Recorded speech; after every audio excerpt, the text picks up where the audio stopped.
plagues I sent on the Egyptians. And those 10 plagues are telltale signs of curses that are upon people that are disobedient to God.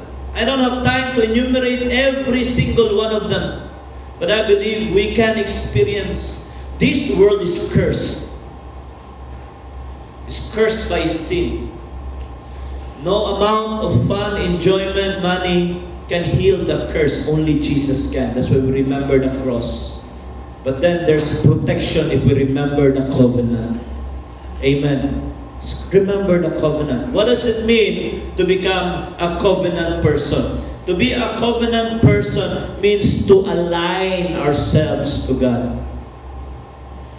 Wherein God said, God said, the greatest commandment, love the Lord your God with all your heart, soul, and mind.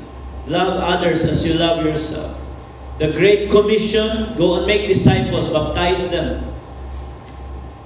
In the name of Father, Son, Holy Spirit, teach them to obey all the things I have commanded you. And then the promise, I will be with you always.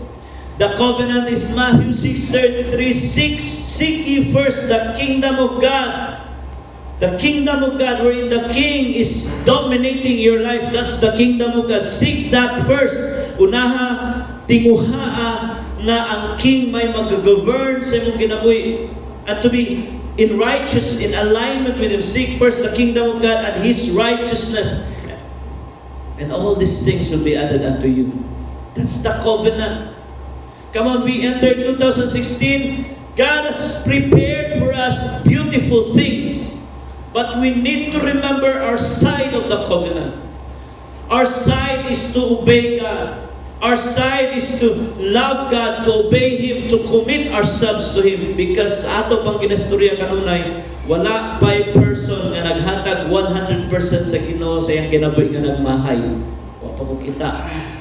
Basta padayon kang naghatag sa imong kinabuhi sa Ginoo, way pagmahay. Because if we are given ourselves to the Lord, He will protect us. Amen. And then lastly, remember the cross, remember the covenant. And then in verse 27, I love this.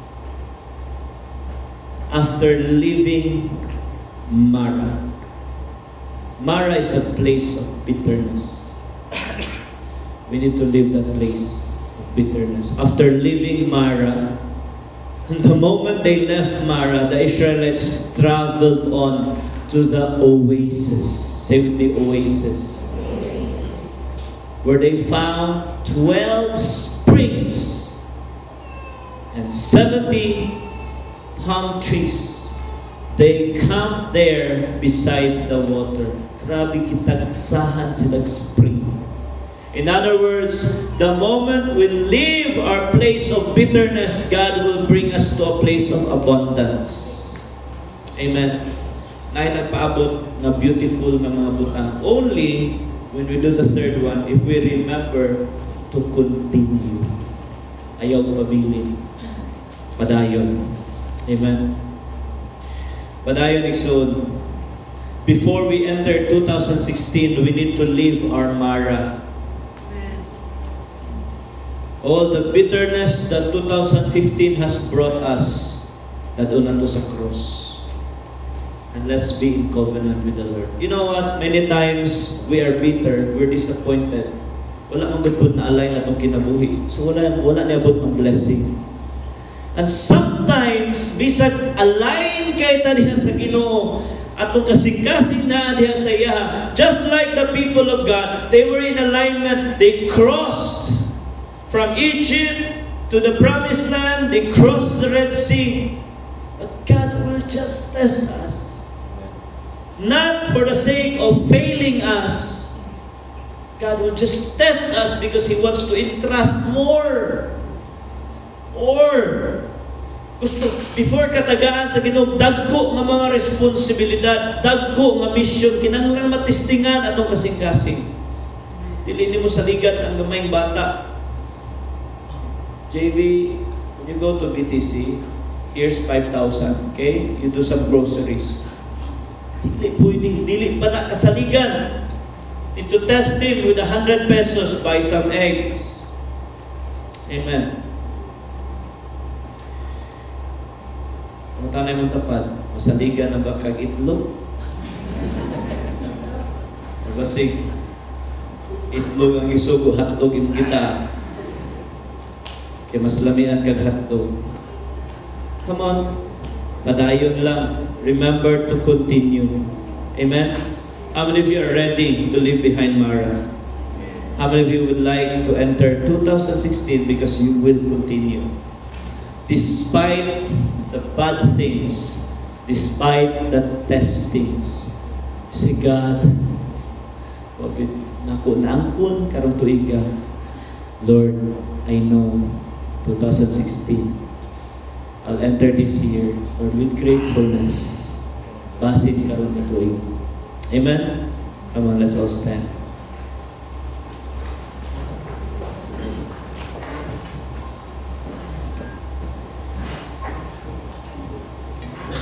This morning it will be simple. Let us just identify things in our lives that we have been bitter, and let's bring them to the cross. Amen. Let's bow our heads. Father, thank you, Lord, for your word. Just wanna come before you this morning, Holy Spirit. Kung sa may mga nakadisappoint sa mua, nakapasakit sa mua, just take our lives, oh God. We bring it to the cross. Surrender it to the cross. And just bring healing, Lord. Ang mga pulong magawas, mga baba, mga positibo na, Lord, come on, just, would you right now, come before God. If you need to ask for forgiveness, ask for forgiveness. If you need to say sorry to the Lord or to anyone, just, God, just ask that from the Lord right now.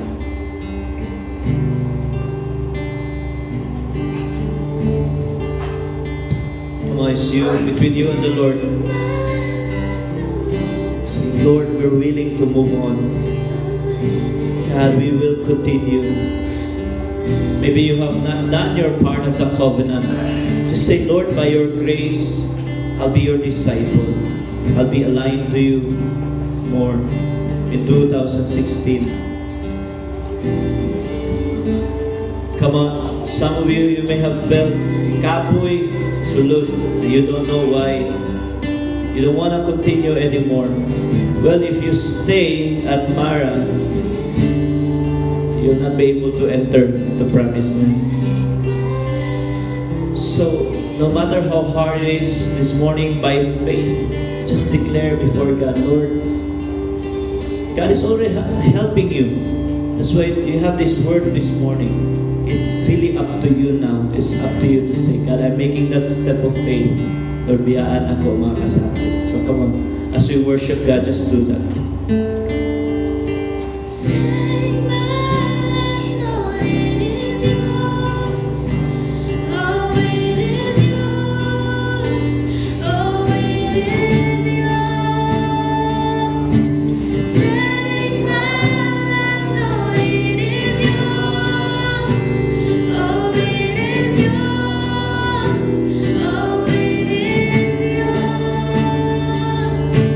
Take my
in your heart, just put your hand in your heart.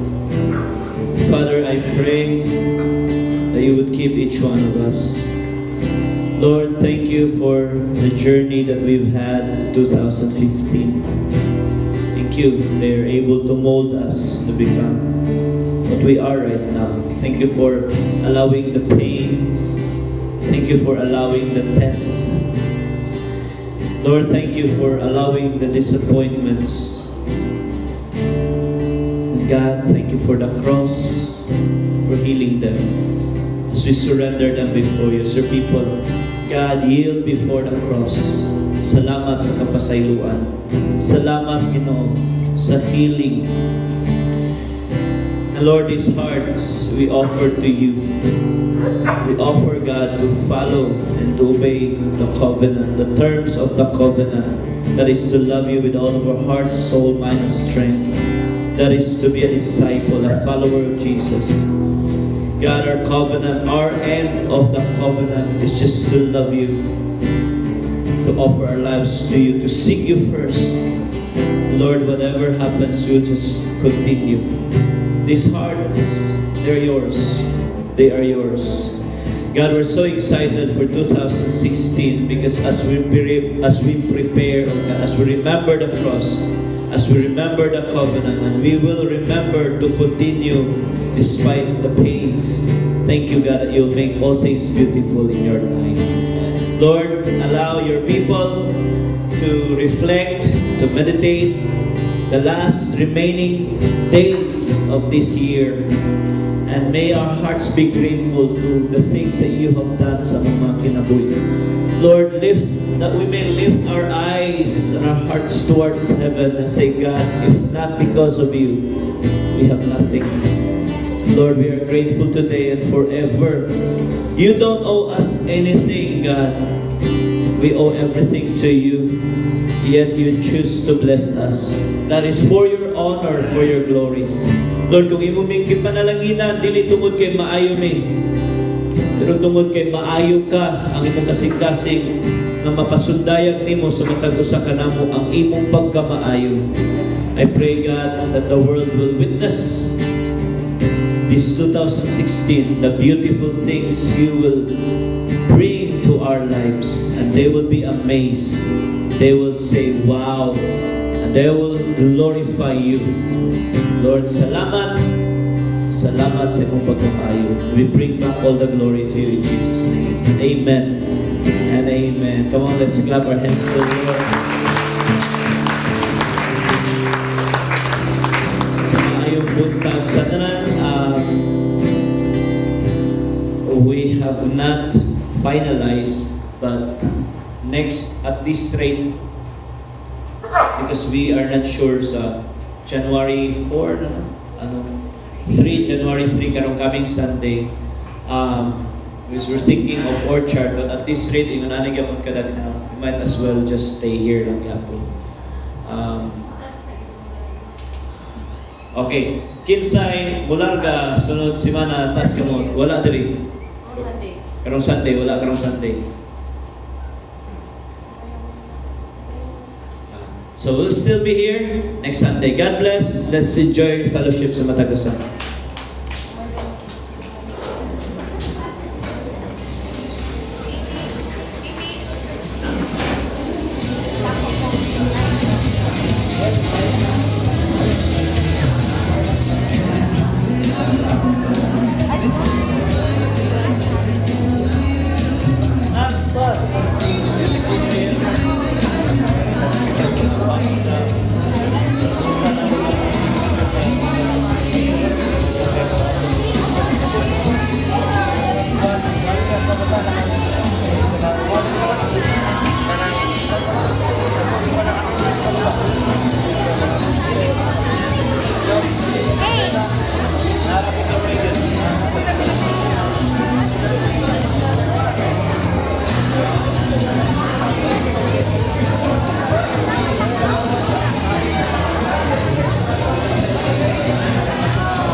Text na.